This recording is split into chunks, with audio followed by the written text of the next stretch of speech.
89, j'ai commencé mon expérience au niveau du secteur cimentier. Au ciment de l'Isère, j'ai fait une carrière de gestionnaire où j'ai fait la direction commerciale, j'ai fait la GRH, j'ai fait l'approvisionnement, j'ai fait l'administratif, j'ai fait le juridique, jusqu'à en 2009. En 2009, j'ai été nommé président directeur général de la société de la SIOC, Simon Mifli, c'est-à-dire après un incident grave qui a eu lieu en 2009, j'ai été appelé à gérer la SIOC. J'ai été à la SIOC 2009, 2010, jusqu'à début 2011 où j'ai été appelé à réintégrer Bizet et j'ai été nommé en février 2011 président directeur général des Ciments de Bizet après la révolution, juste après la révolution. Donc il y a eu des perturbations de la cimenterie, il y a eu des arrêts de travail et tout ça. Comme Bizet allait réaliser un très bon projet d'augmentation de capacité de 50 millions de dinars qui déjà été engagé. Donc on m'a appelé à réintégrer Bizet pour réaliser essentiellement et surtout le projet d'augmentation de capacité.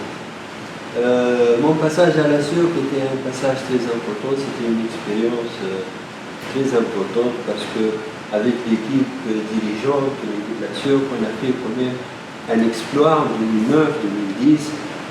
Dans ces 2 années, on a fait un résultat en 2009, 19 millions de dinars, en 2010, 17 millions de dinars. Et là, ça a été vraiment un exploit. À Bizet, on a démarré le projet, donc fin 2011. C'est un projet qui nous prend 2 années et demie. En juin 2014, donc c'était le démarrage de la production avec la nouvelle capacité. Et donc c'est en ce moment-là, dès que le projet a démarré, j'ai été nommé donc à Simon Carthage.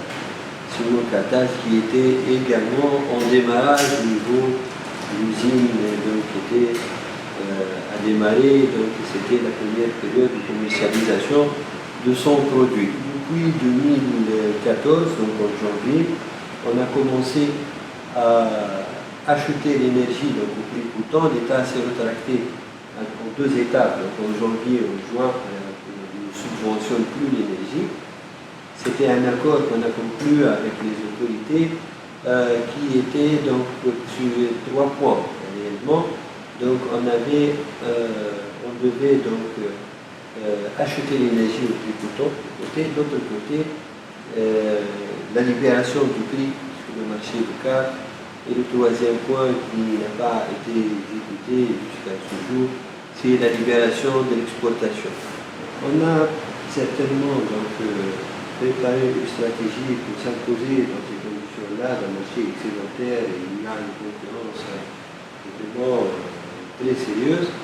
La stratégie est comme il faut prendre notre part dans le marché à un premier niveau local et surtout le Tunis qui consomme entre 2,5 et 3 millions de tonnes de ciment. C'est un marché naturel pour le ciment Carthage. Aujourd'hui, on a écoulé pour le premier semestre l'équivalent de 600 000 tonnes, exactement 560 000 tonnes sur le marché local. On a également exporté 173 000 sur le marché de l'export. Nous sommes les premiers exportateurs en Tunisie.